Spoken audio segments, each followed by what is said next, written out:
Hello and welcome to the Rabbit Trail Podcast, episode 125, or 125. or as I like to say, 125. Boom.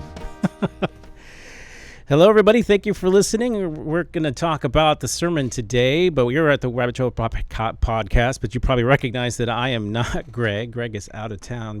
Where is Greg? Do you know? Greg is in Thailand. He is the group of people went on a short-term mission trip to meet with and minister to our missionaries out in the field out there. So there's 3 groups of missionaries that we support and that we encourage, and so they went out there to spend some time with them and talk to them, and you know, I mean, really, it's just a way to go on vacation. Ride the elephants. Not call it a vacation, not take vacation time for it is really what it comes down to. Yeah, I'm going to tell them you said that. I guess some of the pictures, they look like they're having a good time and getting to know different cultures and things. So we have some short-term missions at the church. If that's something you're interested in, let us know. We'll turn you on to the right person if you go here to the church. But he's not here. So in his place, Matt Furby. What is Matt Furby's official title now? Does he have? I don't know, but he is the executive director of the Family Ministries, and he is also the youth guy. I don't know if the youth guy. That's his official title. The youth pastor or youth guy. I don't know. So he does a great job, and when he fills titles don't really mean a lot, you know. Titles are temporary.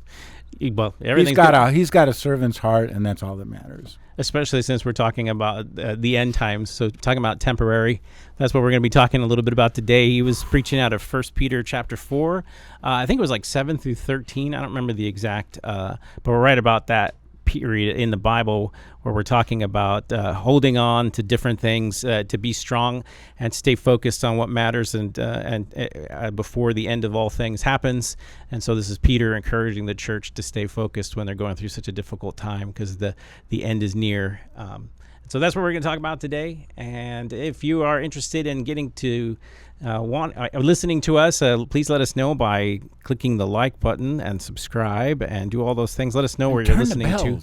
Yeah, ring the bell. If you ring that bell, it'll let you know every time we have something going on our Facebook page or YouTube page. And yeah, let us know where you're listening. If you're on Spotify or if you're on iTunes, give us a rating there as well. And maybe if you put a response in, we'll go there and look for responses as well. Every so often I like to look over there and see if there's anything anybody's written. But if they have questions to write in, if you have questions, my name is Brent. I am the Connections Pastor here at Olive Branch Church. And if you have any questions, we would love to see them. We would love to discuss them. And you can send them to rabbittrail@obcc.church, rabbittrail@obcc.church. Again, send us feedback, send us comments, and also send us a confirmation that you're coming to the live event on August 2nd. We would love to see you there. And whether or not you want a shirt and what size you want. And what color, evidently. Ordered. Yeah, we've been getting some people going, I want pink. And we don't really know who you are, so we don't know what size to order for you. So if that's you, if it could just be somebody that came across our channel and they're just going, I'm just going to get a pink shirt. So again, you know, if you are truly wanting a pink shirt, and that was you that made that comment, let us know who you are and what size you want. So we will be ordering those shortly so we have them for the night.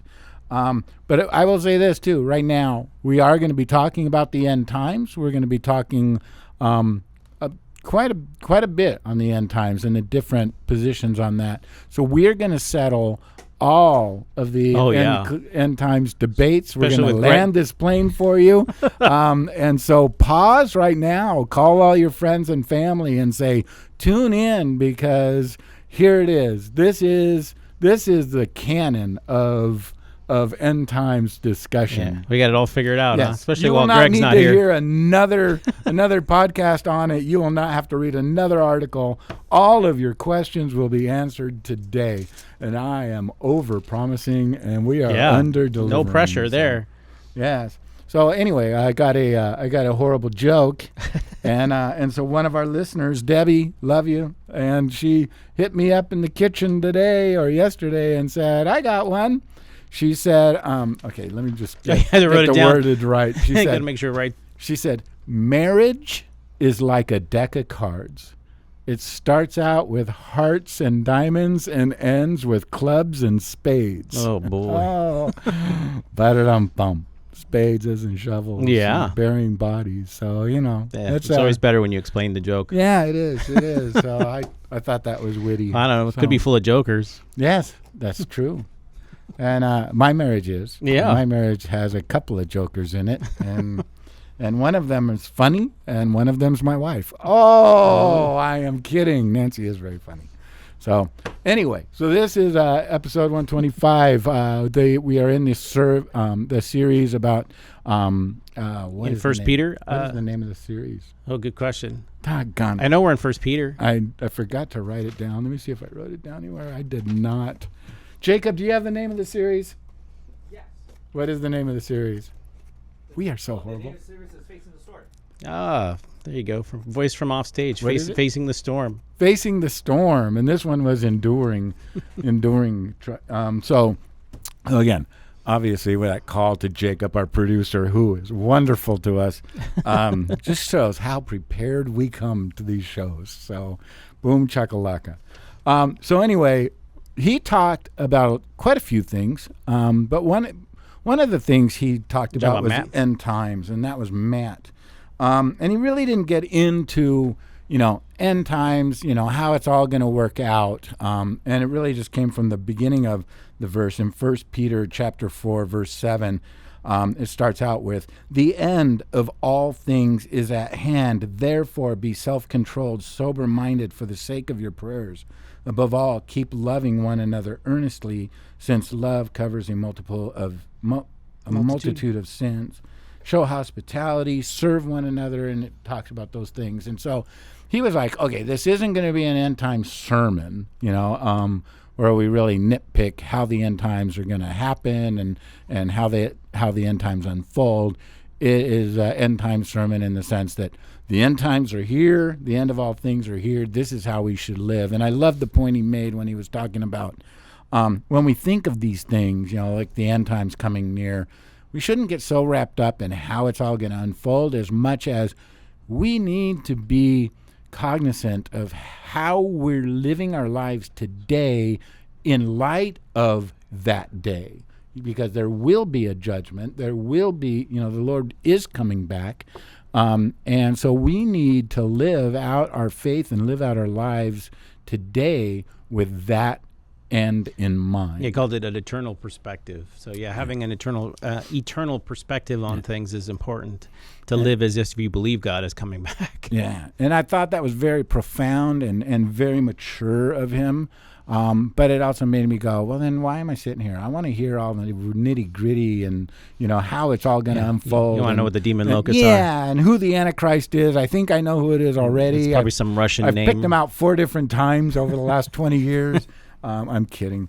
But I thought it would be fun, since we don't really talk about the end times and how those, how everything is going to unfold in the end times and everything, that we could talk about the different views that are out there, and not necessarily land the plane in any one camp, but just kind of talk about what different views are out there, what those views look like, and also, maybe even ask some questions about them. So really, we talked about beforehand, and you were saying there's like 3 or 4, and these are like, there are so many views out there, right? But we're not going to really discuss the ones that are just outside the bounds of just real Christian orthodoxy, but so. And then there might be some nuanced views that we're not going to be able to cover here today. But basically, these are some of the more founded positions that you will find in Christian orthodoxy, meaning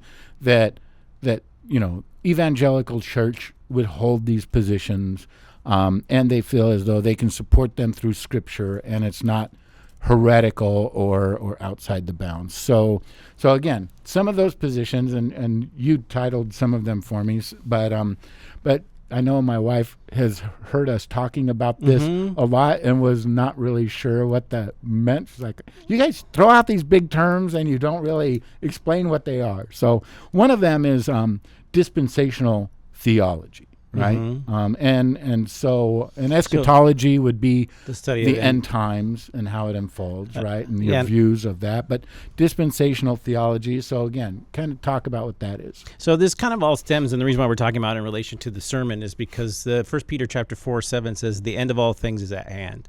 And so people have debated, there's this concept of the end of all days, the end of all things, the end of the age.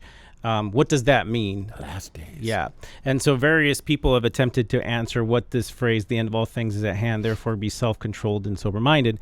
We got the message, I think, about self-control and sober-mindedness, and whatever position you hold, if it's within the orthodoxy, would have you have self-control, like, oh my gosh, sell everything, run around with my head cut off and act like I don't have to work anymore. I don't have to preach the gospel anymore. I'm going to dig a hole and I'm going to bury myself there and I'm just going to wait till the end of days. That would be not sober-minded, and it wouldn't be gospel-oriented, and it wouldn't be self-controlled. And so I think you'll see that and I don't have any problem with people preparing for an emergency or whatever you feel, but that should never be your focus away from just the gospel. And so I think no matter what your position is, there's a few things that I think the message hit on that we all could agree on. And that would be what is your mindset in however you think the end of the world's going to come about. Make sure that it falls within the pale of orthodoxy, which means it falls within, something that that's okay to believe, that doesn't become heretical, and that you should act a certain way. It should prompt you to kind of be, I actually believe God's going to come back. I actually believe he's going to return. And so therefore I want to be about my business. And so before I go into any particular view, what I love is the first time when Christ rose into the heavens and all the disciples are staring up going, oh, wow, when is he coming back? And they're all just like looking there, and these two angels appear and go, what are you doing? Yeah. And they're like, the same way he went into heaven is the same way he'll come back. So go do what he told you to do. And they're like, oh. And so sometimes you can navel gaze about how God's coming back and forget to do the job that he commissioned you to do. And so whatever your view is, that should be the way you walk away sober-minded, going, oh, it's not about like I panic and run around or worry about the newspaper.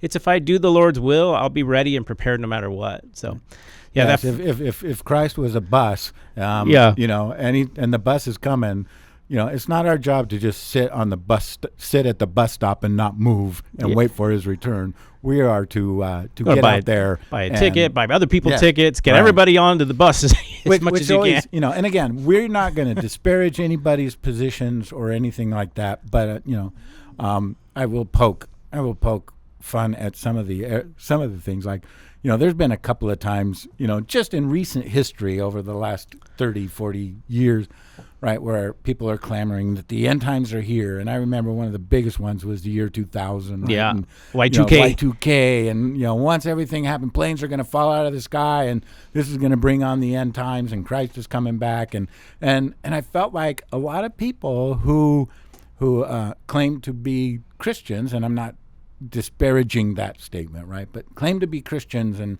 thought that Christ was coming back.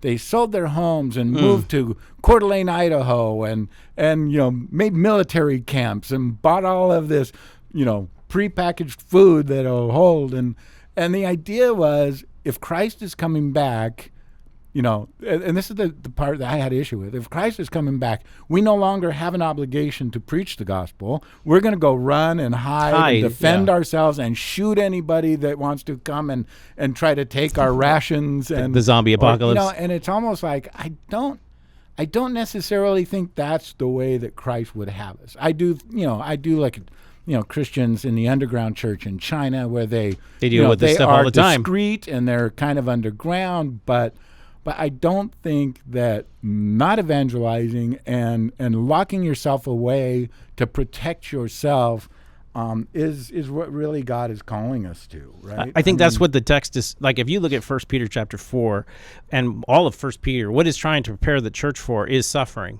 If you're hiding from the fact that you have to do the gospel because it'll bring about suffering, you're going to dig a hole, that seems to me like you're putting the gospel in the ground and just saying, forget it, I'm just going to take care of my own. I'm saved, so I don't care about anyone else. And I don't think that's what Peter or anyone would, any position you hold, I don't think a sober theologian or teacher would say, hey, that's the way you go about the gospel. Even if it meant you prepare food, you prepare some extra for your neighbors, you still go about your gospel, and then whatever happens, happens.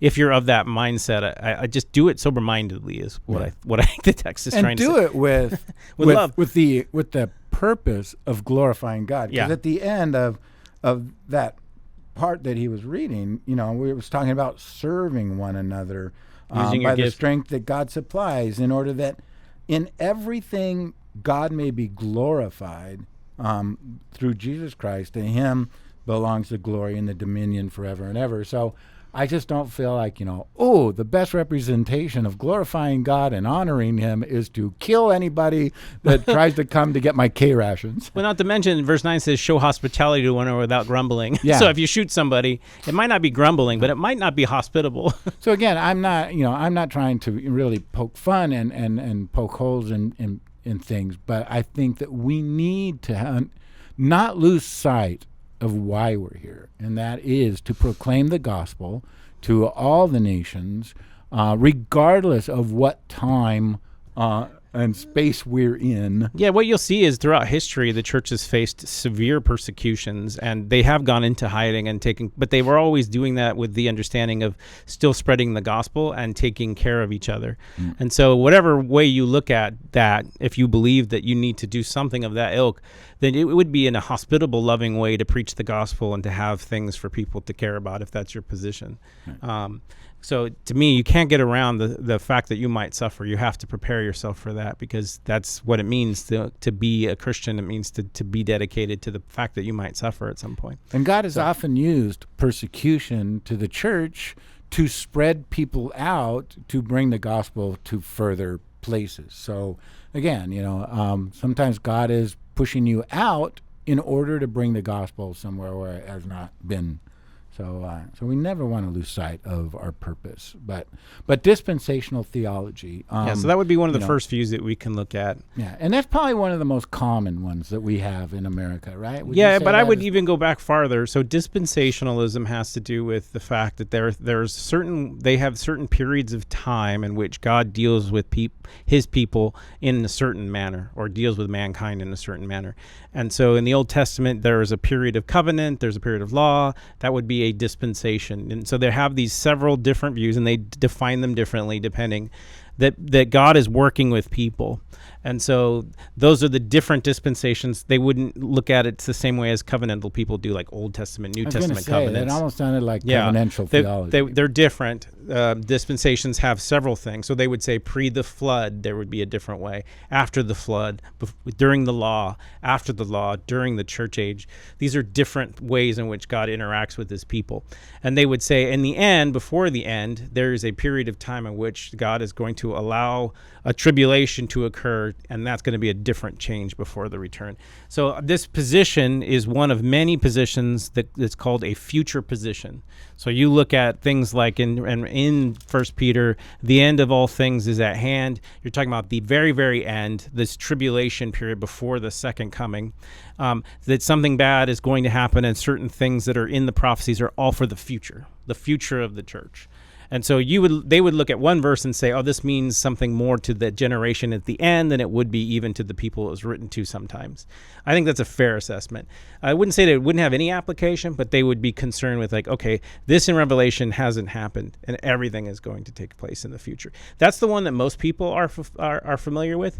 Within the camp of the futurists, there's dispensationalists that are classic, dispensationalists that are progressive, and there may be a couple other positions. The classic dispensation, or the kind of old dispensation, was the John Nelson Darby.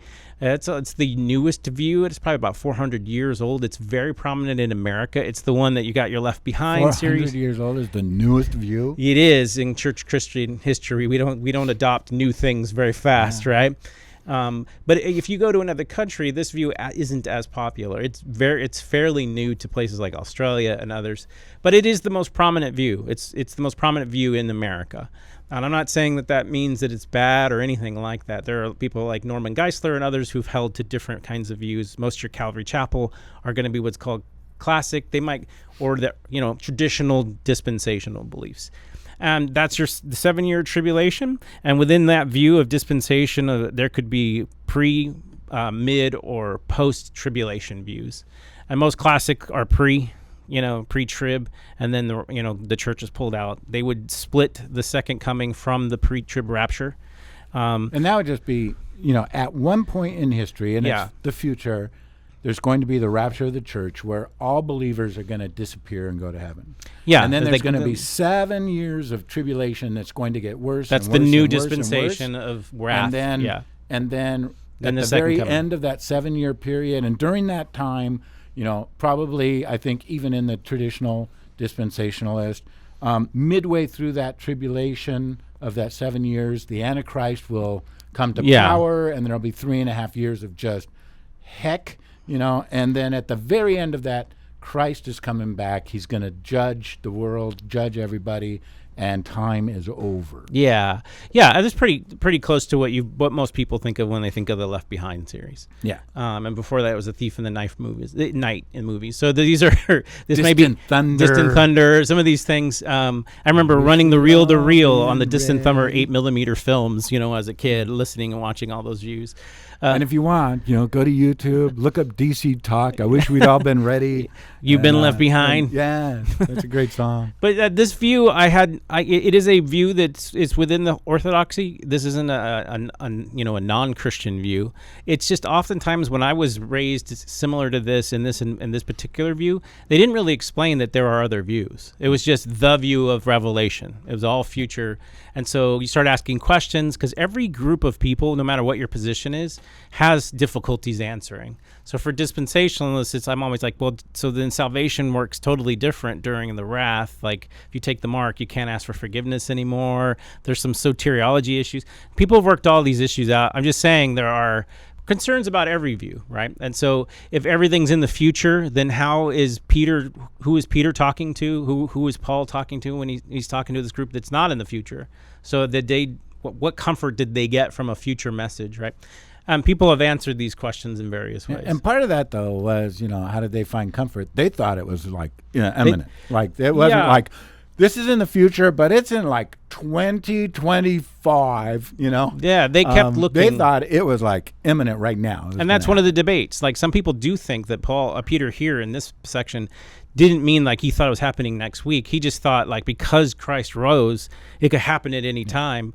A lot of people debate whether he actually thought it was like imminent in the sense that like it could happen at any moment, or imminent in the sense that there's no other thing that needs to happen other than Christ is going to come back and judge everybody. And whether you think that's a split of the rapture or not, if he felt that way or not, it's still the same thing. So, and most of the people in most positions will hold that the end of all days, the last days, are the days that we're currently living in. Jesus rose into the heavens, and we're waiting for him to return. Welcome to the last days. It's whatever for that. The last over 2,000 years, it's been the last. There's days. no other era necessarily, other than if you think of the tribulation as it is finished. Yeah. Nothing else needs to happen. Yeah. Till and then Jesus returns. So again, within the dispensational thing, and there are variations all over the place, but the three main ones, if you were going to stick a flag in it, the three main ones are the pre-trib, right? And then the Antichrist reigns and Christ comes. Then there's the mid-trib. So when it comes to the mid-trib, that just means the tribulation's 3.5 years. Just 3 years. Does it mean that that's when the rapture is supposed to take place? Yeah, and that's when the Antichrist comes to power? They would say there was a certain position in Revelation where after the certain cycle that's when the church would be lifted. And then the other one would be you go through the whole cycle on the 7-year. I think a classic might have just be pre-trib, but many positions hold to that in the dispensationalist. That's the classic kind of traditional dispensational positions. The one that we haven't talked about is the progressive one either, too. Yeah. And I will say, like, again, and we're not. I'm trying to go as simple as possible. Yes, and we're not. So I'm going to miss over some things. We're not trying to poo-poo on anybody's position and say, well, that one's trying to be fair to all of these. We're trying to be fair but brief on all these. Yeah. You could, really you could get spend into an the entire nuances. So sometimes it's like, well, I'm in that position, but you guys really didn't do it justice. Of course we didn't. No, I'm not going to do your position or mine or any positions justice in the time that we have. But like Calvary Chapels are definitely the pre-trib, 7-year tribulation. The Antichrist rises. Christ comes back at the end. And I will say, I've only really, because I didn't grow up in a Christian home, I didn't grow up with a Christian background, really. My only church experience is Calvary Chapel when I gave my life to the Lord, and I went there forever, and then I came here, and we really don't talk a lot about eschatology. We don't really talk a lot about end times, especially from the pulpit and stuff. We'll have some conversations, but we don't really discuss that.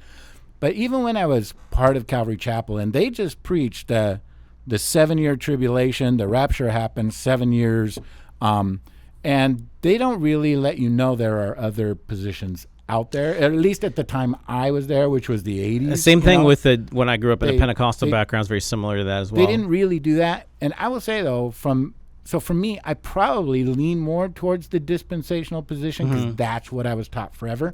But I will say, I didn't really, I don't want to use the word buy-in because that sounds negative, but I really didn't buy into that position that Calvary Chapel was the pre-trib position. To me, you're still in the dispensation camp. Yeah, but in that one, to me, the post-tribulation made sense to me. The pre-wrath, post-trib was the kind of where I landed, even when they were telling me something different. And really, for me, and it really it didn't have anything to do with I was a deep theological thinker.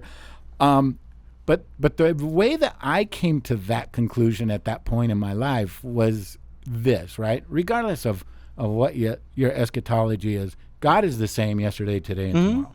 So to me, when I would look at the scriptures and kind of look at the character of God and how he dealt with things, right? To me, the post-tribulation made the most sense to me because I look back at every time that God has destroyed mankind or heaped judgment on mankind, there was a pattern there, right? Where, the first time, was Noah, really, right? And it's not like, Noah, I want you to build this ark and then get in it.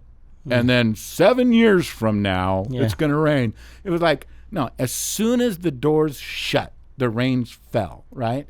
And then when he judged Sodom and Gomorrah, Lot and his wife were so close to the brimstone and the fire that they could look back and see it, and obviously she did and turned to a pillar of salt. So it wasn't like, leave this town and then I'm going to destroy it in a decade from now.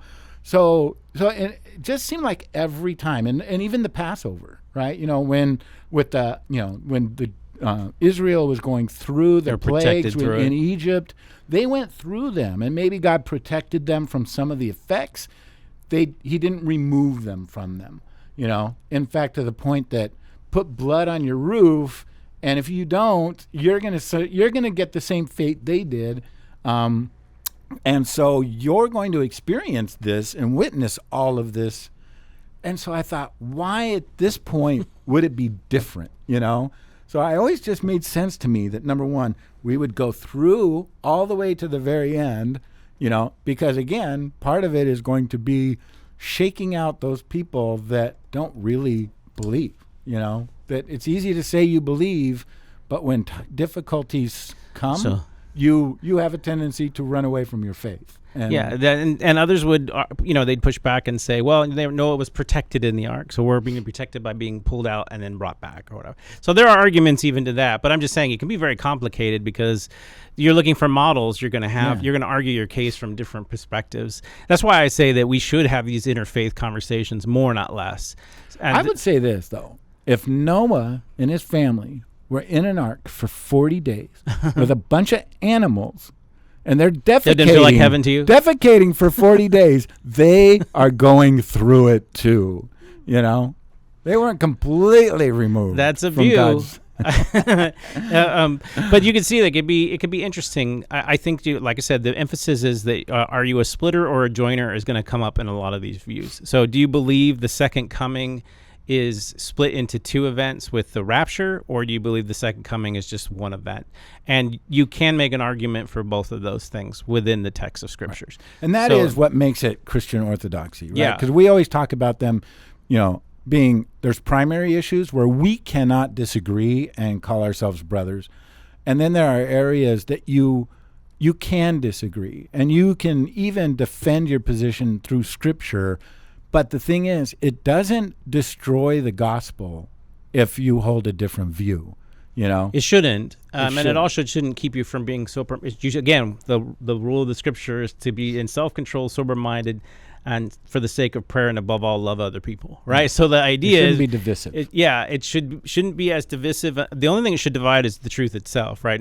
But interfaith-wise, there are certain things that you should believe. You should believe that the gospel is how the end of the world begins, no matter how you believe it. The gospel reaches all the world, then the end comes, regardless of your position. The gospel has to be preeminent. The other one is love and telling people about Christ, and the willingness to suffer no matter who's persecuting you, whether it's the end times or not. And so being faithful and true to what you believe is the best way to navigate any position that you hold. And then the other one is you have to believe, I think, in a second coming. You can't believe in some weird, and we'll get to a position that doesn't hold to that's not in the pale of orthodoxy, that believes God's already came somehow. And there are a lot of cults that believe that as well. All right. Okay, so that is the dispensational theology, and it's really a future view of how things will. Yeah, it's called the futurist views. If one of the categories would be futurist, the progressive one I don't know if we talked about that, but the progressive one would just be more of a pulled back, in my opinion, a pulled back view of this particular position of the end times. It's not as specific. It doesn't really, it doesn't try to figure out all of these events and how they're going to occur. It has a very big concern for what's called already and not yet. So in some ways, some of what's applying is applying to the people at the time, but the majority of it is a future event. And so it's a very popular position at like Talbot and other schools, which is way more moderate than what you're getting from like the Left Behind series. I think that I did not know this position existed, so at first it was very interesting and attractive to kind of look through it and see the differences. And basically it's trying to hold an open hand to how, and giving you various different perspectives on how these things in the future could be fulfilled without holding so tightly to it. It has to be this, and then all these things, and then bam, you can see the end coming. Right. So I respect that view. I also respect a lot of the views that just hold to already not yet theology, which is the idea that some of this has to apply to its first readers, and some of it could be future events. That's typically how prophecy works in the Bible. All right. And so another position in Christian Orthodoxy would be, I think you called it the idealist view, right? And it's more of a symbolic, like, the end times or that is symbolic rather than a future event. It's a symbolic event. So clarify that. So an idealist looks at it as interprets the imagery and events and revelations as apocalyptic literature symbology, with beasts and dragons. There are elements between Satan and the church and its struggle through the church age. So it looks at like there's many different kinds of antichrists that have come up and persecuted the church. So we're supposed to look out for these archetypes of people, archetypes of things that occur to the church, and be ready. And so they had it in their time. Maybe it was Nero, and then another time it was someone else. But this is this kind of cycle of events that occurs constantly until Christ is coming back. And Hitler would fall into that. Hitler, any type of persecution where you have a beast, some kind of a beast that's trying to stop you from doing, entering an antichrist, entering in from the financial, trying to crush you. This has happened several times throughout the church age. Nero being probably the first model, the fact that he was making it difficult for Christians to engage in the culture and eat, and persecuting them. And so they would look at all of this as what they would call, I guess, a perennial, like an ongoing struggle, a cyclical struggle of the church that keeps going throughout the age up until the second coming. They convey a timeless truth is how they would look at it. For others, it would be frustrating if you have an idea that theology needs to be like there's a view of theology that says you start with literal first, and then anything that's not literal can be symbolic. I don't hold to that theology, but this would be hard for you if you've looked at Revelation as a literal thing, because now I'm saying, well, this is really a symbolic thing. So an antichrist is a type of person that comes against the church. It doesn't mean it's not true. It's not a true person. It means that this is an ongoing thing that we're going to struggle with until Christ returns. Now Nero, and he played the fiddle while Rome burned. So is that anything to do with Charlie Daniels? Yeah, that's an old belief. I guess it didn't actually happen, but he did try to blame it on the Christians, I guess. So. Yeah. But and Charlie Daniels and the Devil Went Down to Georgia with his fiddle. I don't know if that falls within though. Or the orthodoxy of Christian eschatology. All right. But again, it's not a specific future event. It's more, it emphasizes more of the spiritual and the moral circumstances then. There's no specific timeline. It would just be an ongoing struggle that the church has with these certain elements that pop up throughout history. Now, somebody I was talking to one time, and they were talking about the Antichrist, right? And I don't even know. Again, you study this stuff more than I do. So, but they were saying that they kind of believed, and I don't know if this would be orthodoxy at all, or if it would fall more under this idealist view, that they believed that Christ could come back at any time, right? In the sense that there is always an Antichrist, and so there's always somebody there to fill that role, and then boom, it can happen. It's not like we're waiting for a specific person.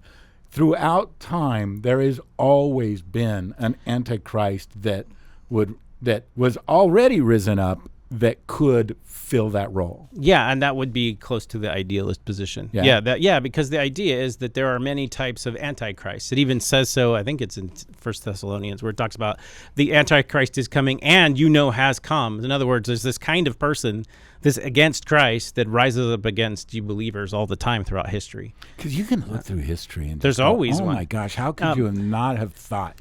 Like for me, I mean, just because, our age probably, when we look back at World War II and Adolf Hitler and what he did to the Jews and the blacks and the handicapped and killed a lot of people, and he kind of did it under the Christian name, which a lot of people corrupted the Catholic churches and other churches. Yeah, and a lot of people say that the Antichrist, when he does rise, he will appeal to the Christians too, and then turn on them.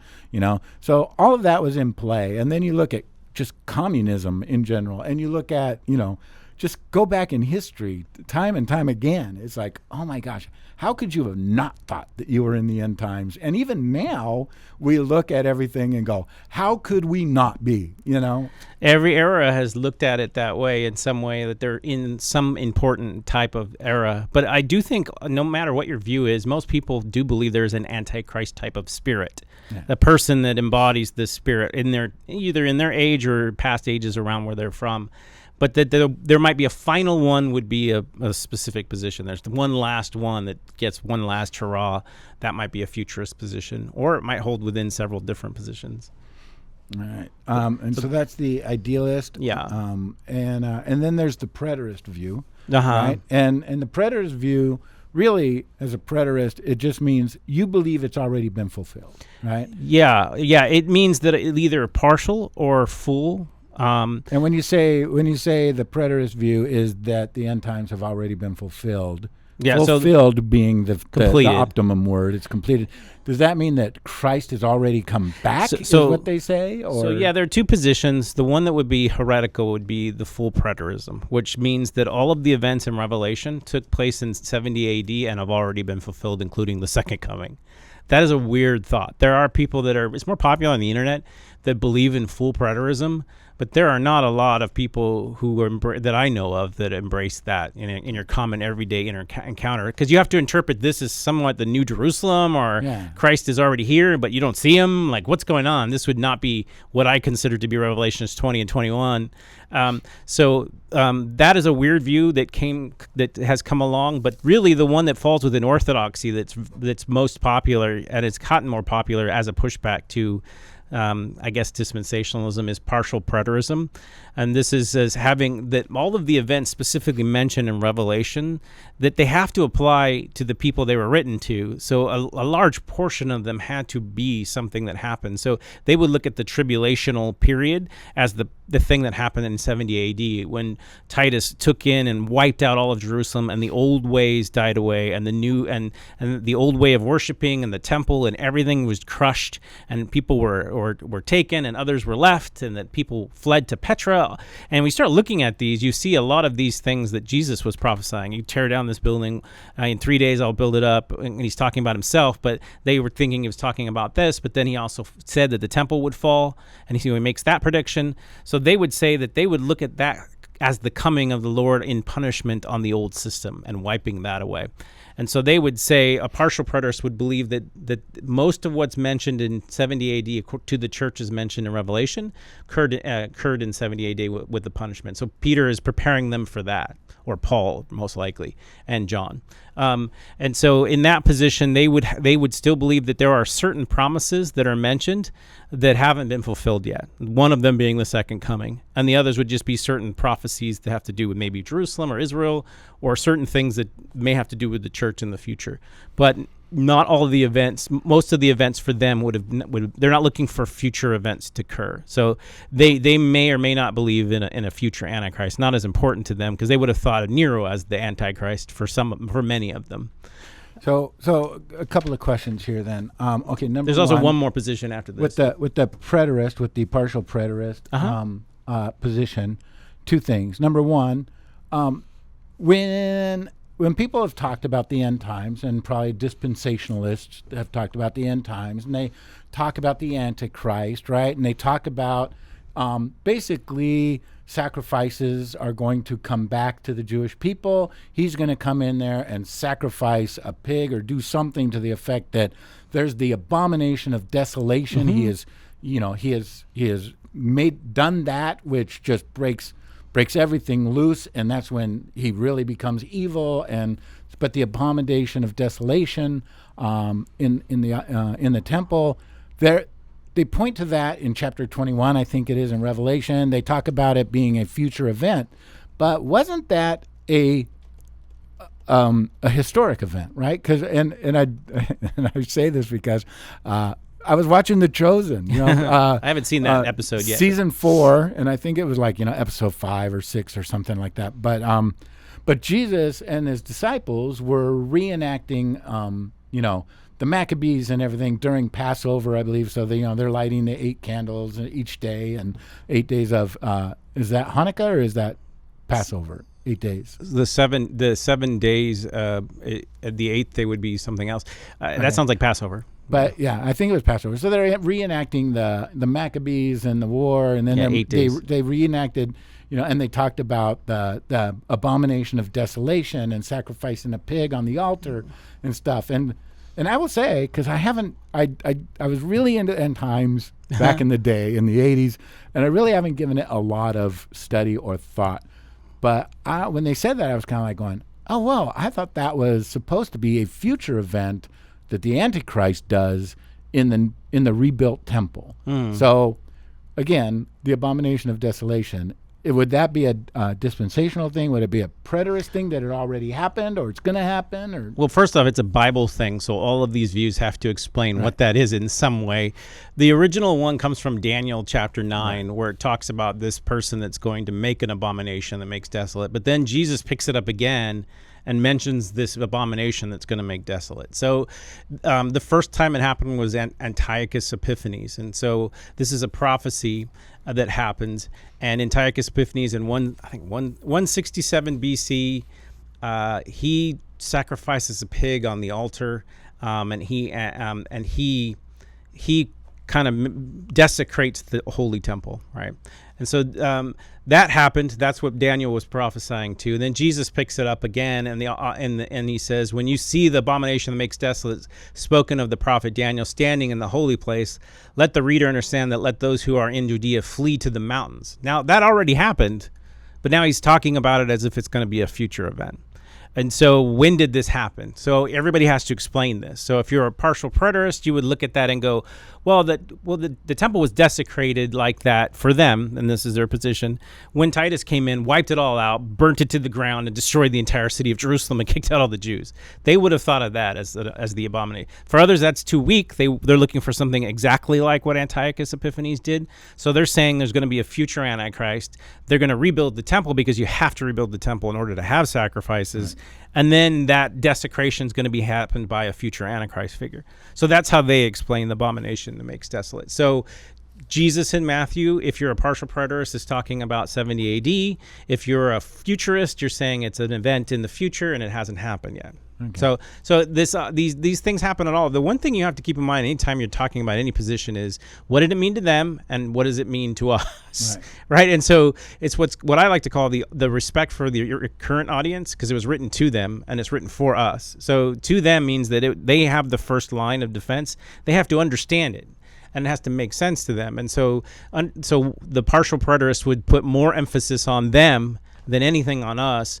And the futurists would say, well, these things obviously didn't occur in their time period, so it must be for the fulfillment of the church. And so that's where you have the split over how much applies in the past, how much applies to the future.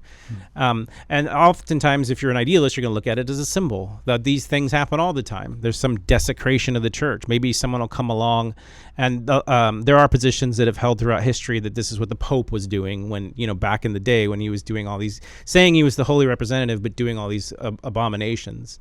And so that would be the position that they would hold. There's another position here called historicist too that we haven't talked about. And then when we look at the scriptures and understand that the original audience needed to understand it, and then it's written to them for us. So that's why we get to where, it's talking about the metal locusts and everything. Yeah. He didn't say helicopters or drones to them, so he wanted them to understand it, but it was really for us. So when you see helicopters and you see drones, know that this is what they're talking about in Revelation and end times. I mean, I'm kidding. I know. Kidding. But that would ruffle other people's feathers more than me. But you do have to explain what did they think it was, and even if you're like, well, it's not all for them, then you'd have to explain, okay, then what is for them too.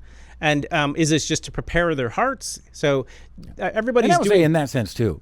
For John, it was a vision. Yeah. And so really, I mean, I always went back to, if he did see something like that, how would he have described it? Because there's no way, till Da Vinci that anybody knew what a helicopter looked like. But so anyway, I make fun, but also with the preterist view that it's already happened. Most of what has happened in 70, 80. Not all of it, but most. And then I also know in the preterists. dispensational view, they hold to this too. So would it be two different things? They hold to what? There's got the 1,000-year reign and the millennium, right? That's a whole other issue, but yeah. Right. So where would that fall? Which camp would that fall under? And I say that because, like you were talking about, the preterist believes that it's already happened and Jesus has already come. And therefore it's like, okay, so this is the new heaven, But from the millennial position, right? I mean, I remember going back and it was like there was going to be 1,000-year reign of Christ, and then Satan was going to be released again to tempt everybody again.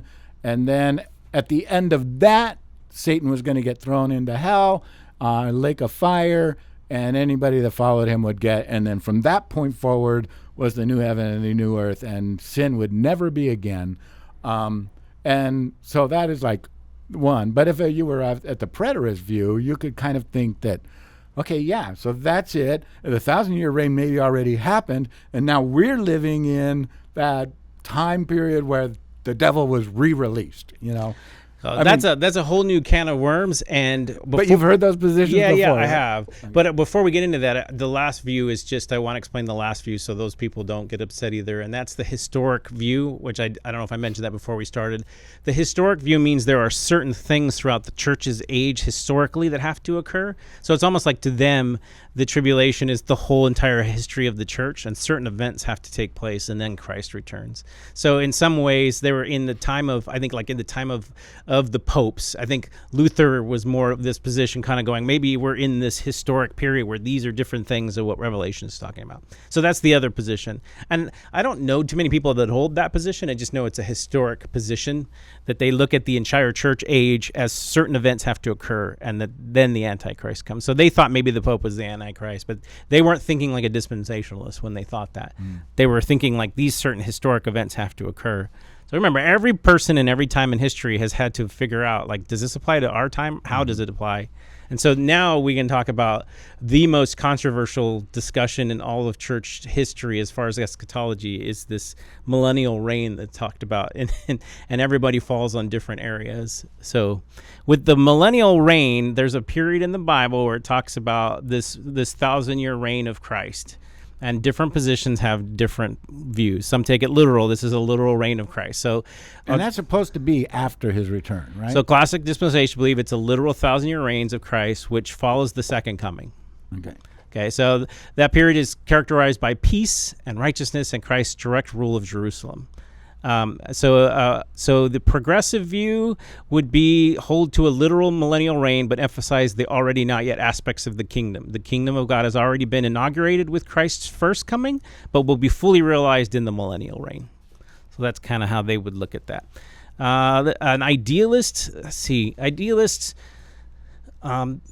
they lean towards all-millennialism, where the millennium is understood as a symbolic period of time, not necessarily 1,000 years. So they're not literalists. So they would fall into, there's not really a millennium reign, it's kind of a symbol.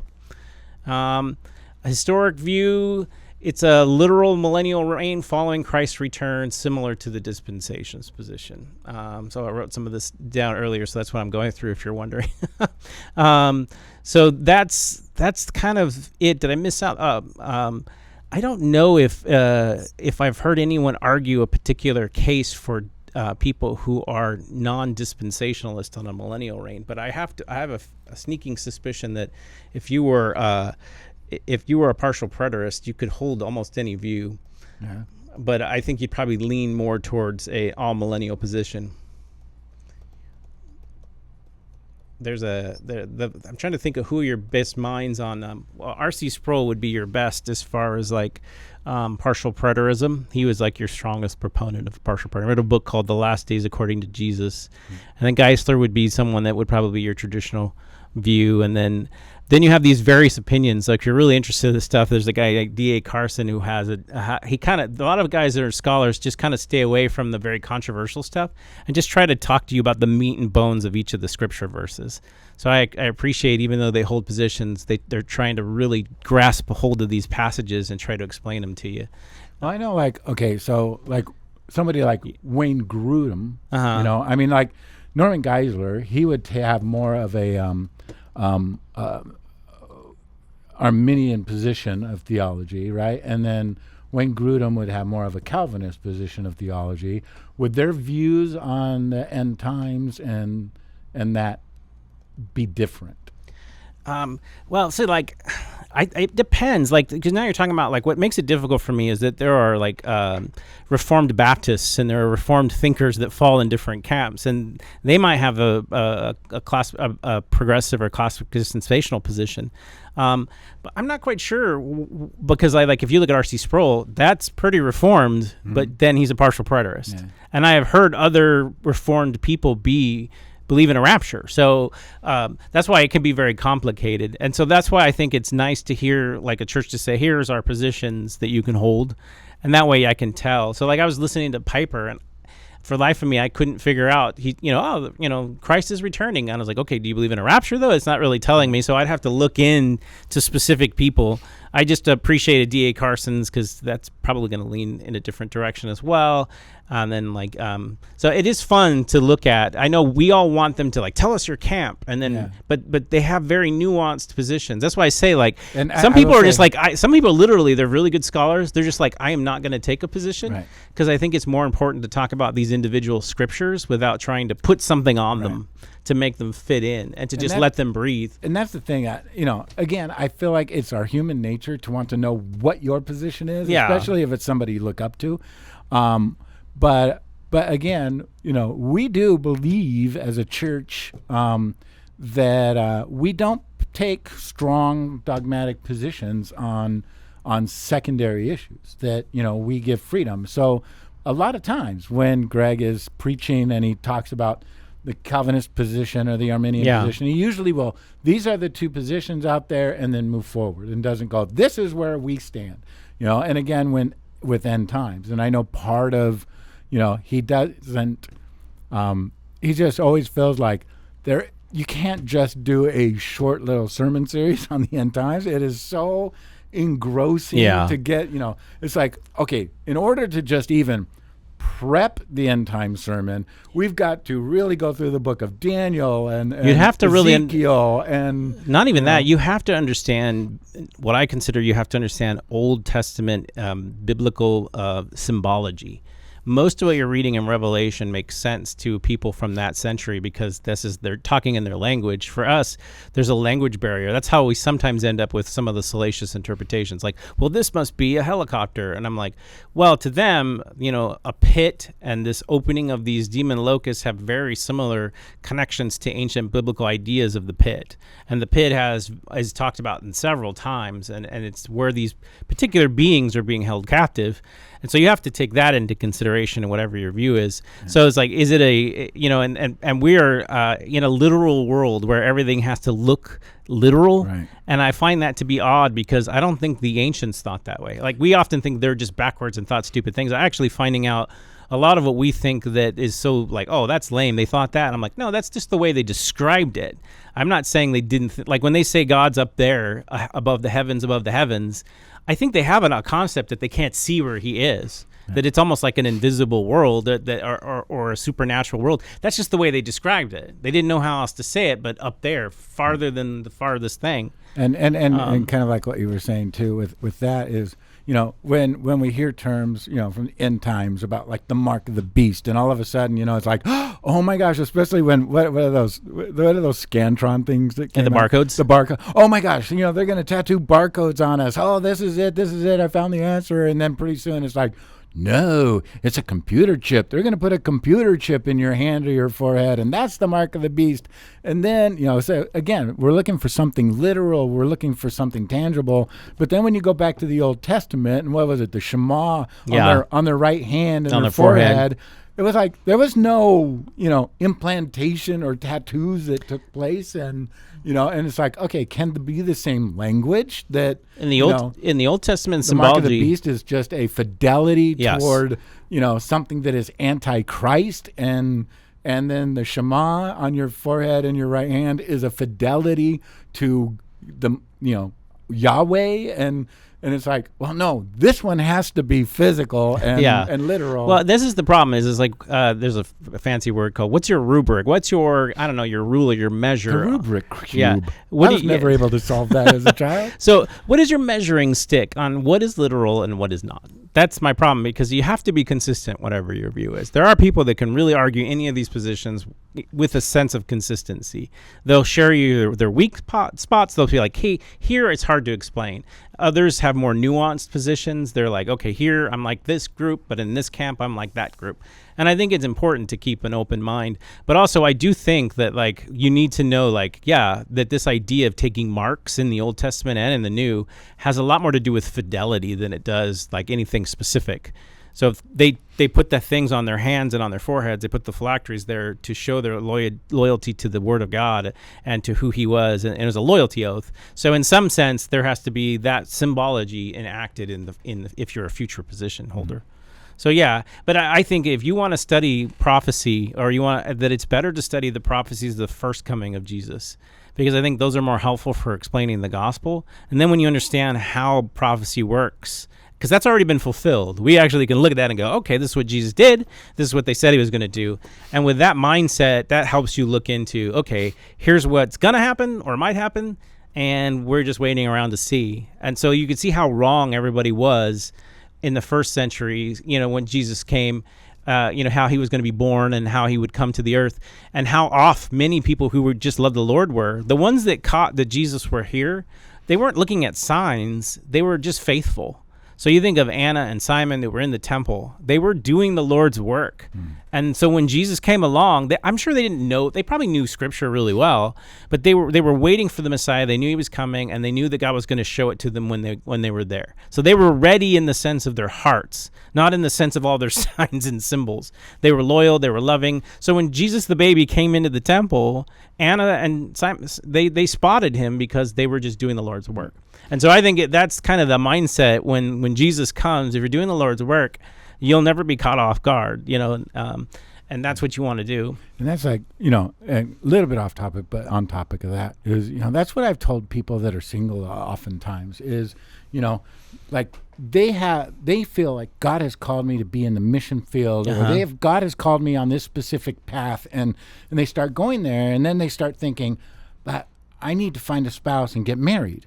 I need to go look for a spouse. And I always tell them, don't go looking, because then chances are it's going to take you off the path that you're on.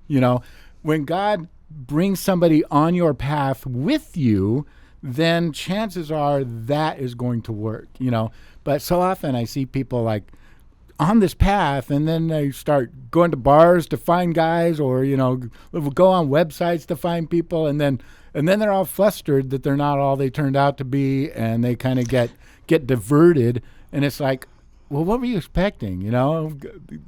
When you're elbow to elbow with people walking the same path, chances are spiritually and everything, you're more aligned. And in that too, I know you want to say something, but let me just finish this thought. Is again, I don't know if it's not as big a conversation now as it was back in the day when I was all excited about end times and looking for the Antichrist under every rock.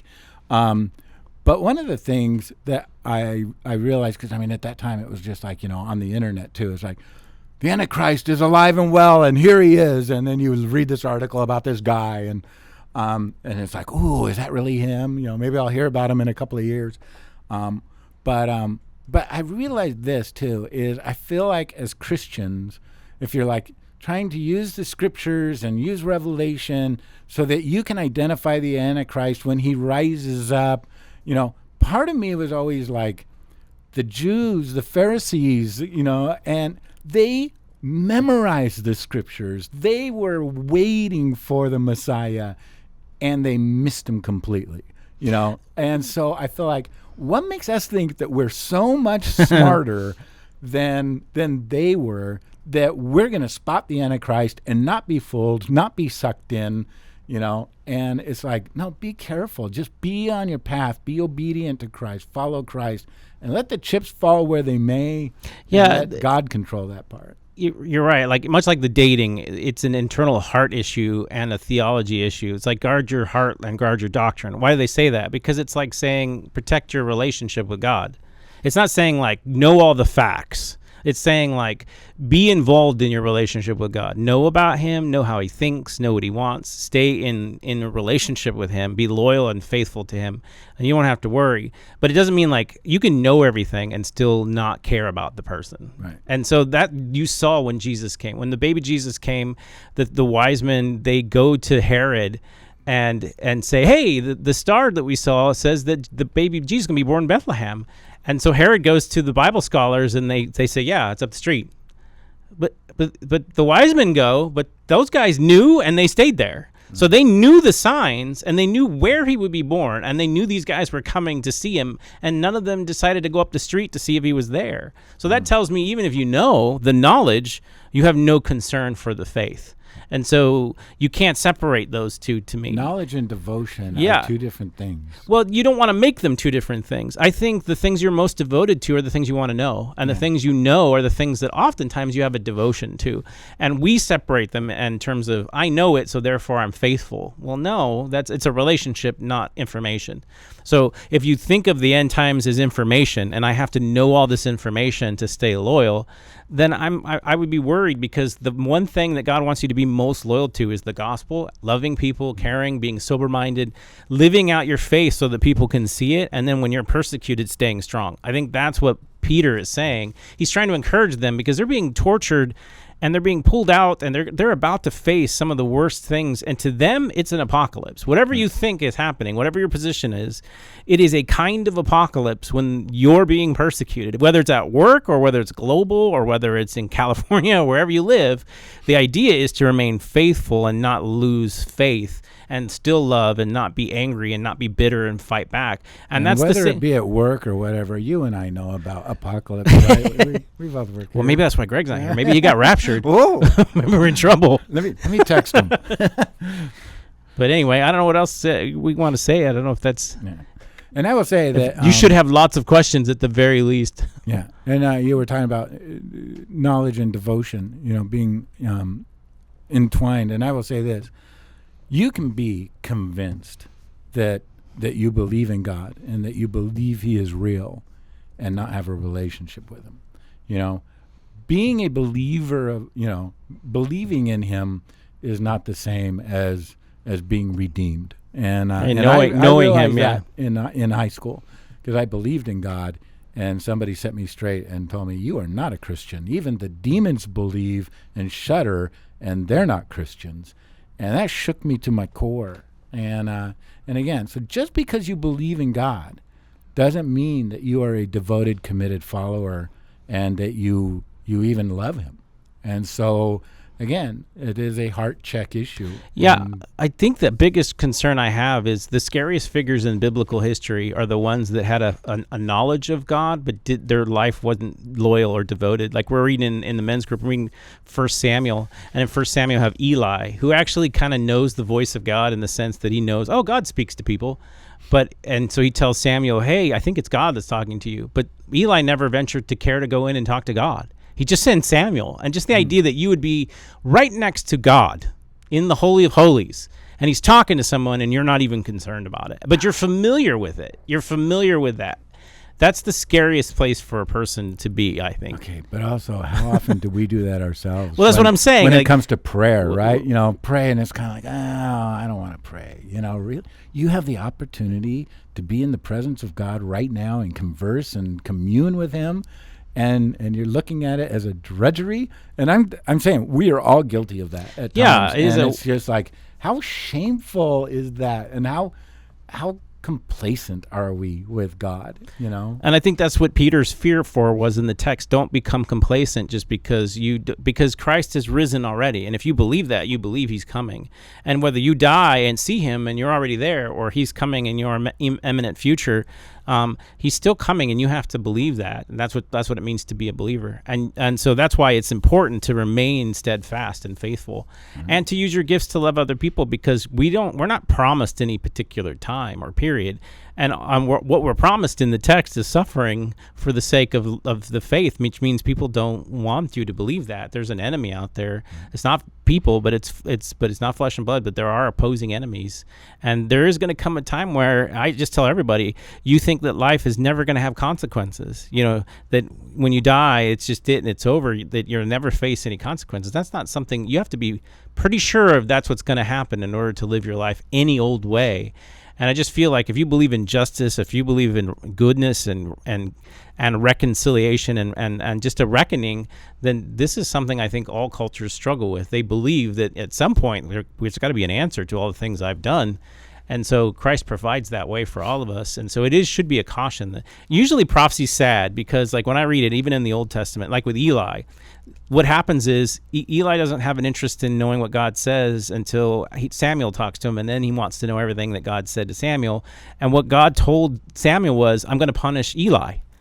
So, like, he knew that the wrath was come on him, but he still didn't say, oh, God, please forgive me. He was just like, I guess that's going to happen. I just don't care. Again, how could you know that, like, life is going to end and God's going to come back and he's going to judge, and you just not care about that? Yeah. And that's a scary position to be. So that would be my caution for all of us, to live as if we do believe that there is a God. Yeah.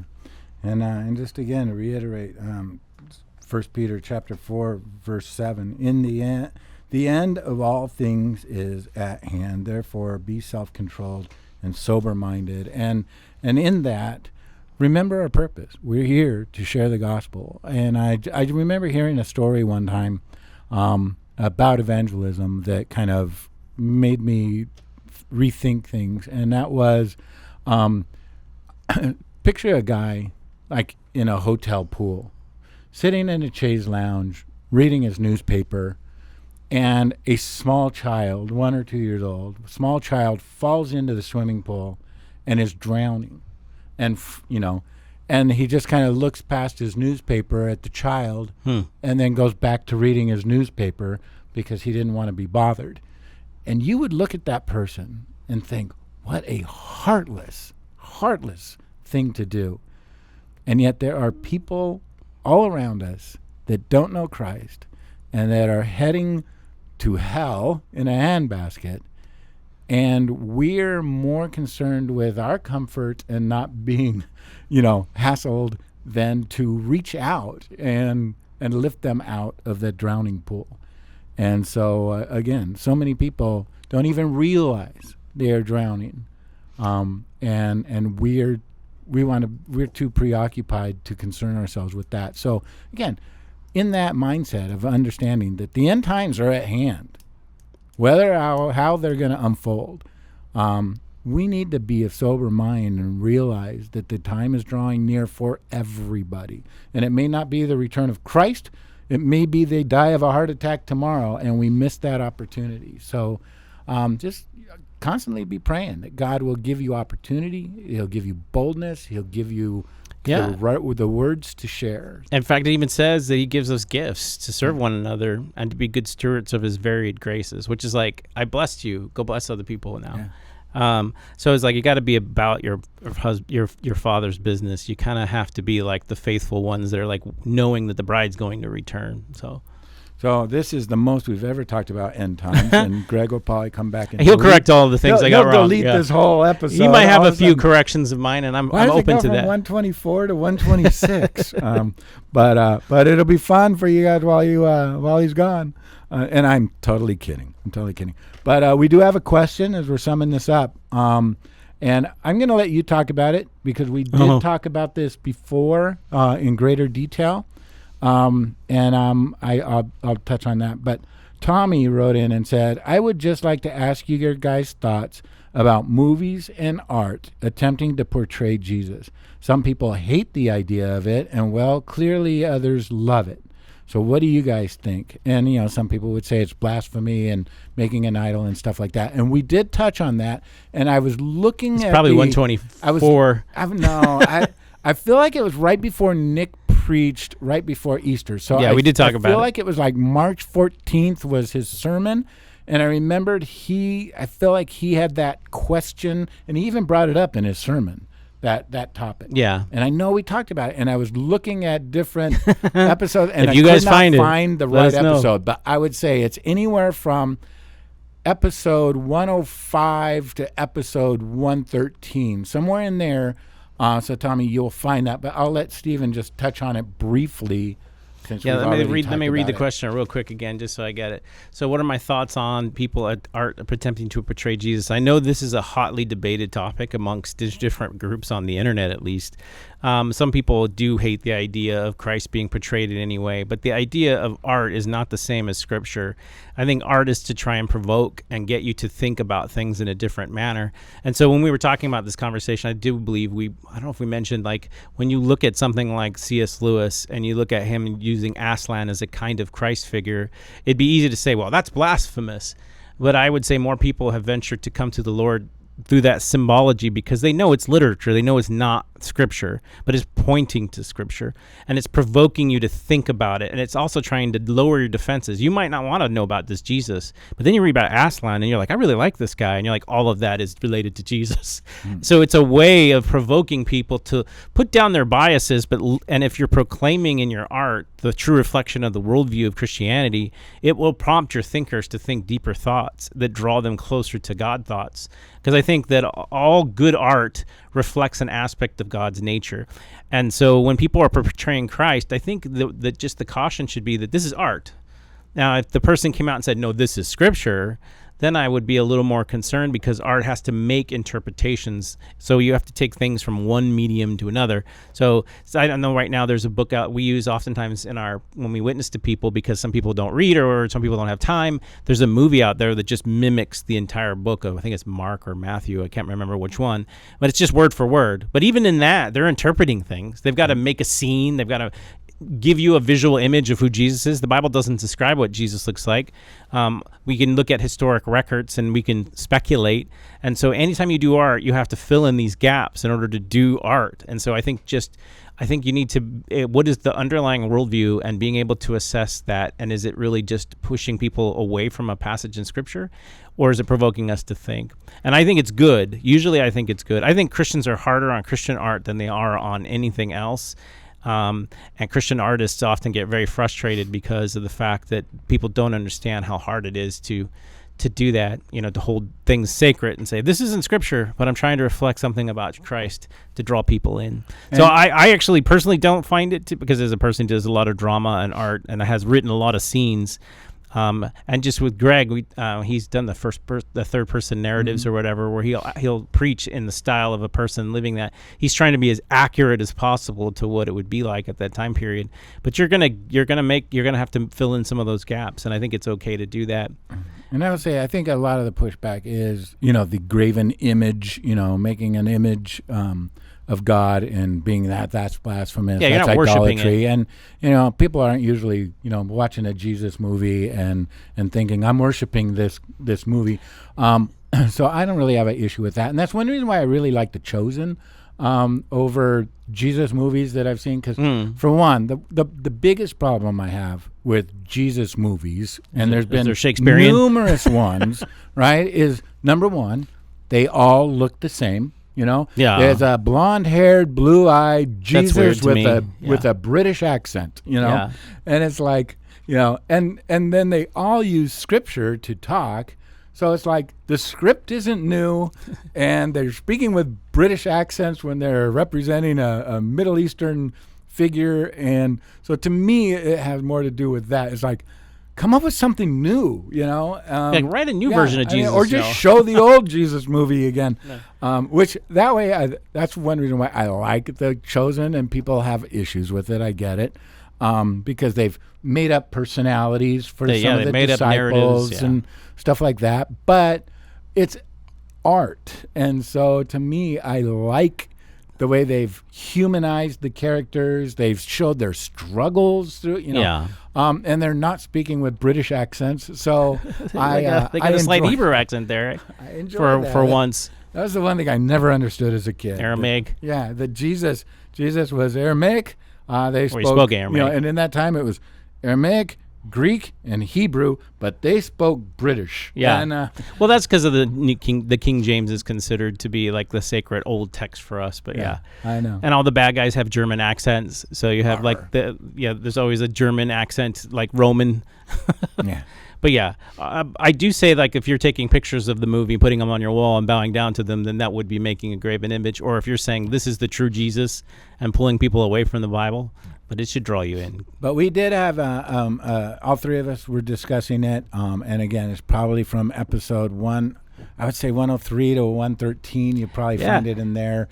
For those who are still going through, I know a couple of you are behind a couple episodes. If you run across it, let us know. Text it in to us. That'd be Write great. it into us. So again, we're going to sign off. So thank you for watching and listening. Like I said, if you want to contact us, you can do rabbit trail at obcc.church. Rabbit trail at obcc.church. Yeah, that's the way to find us. And so let us know. Write a comment online. Let us know where you're watching and subscribe. Thanks for listening. All right. Boom chakalaka. Bye.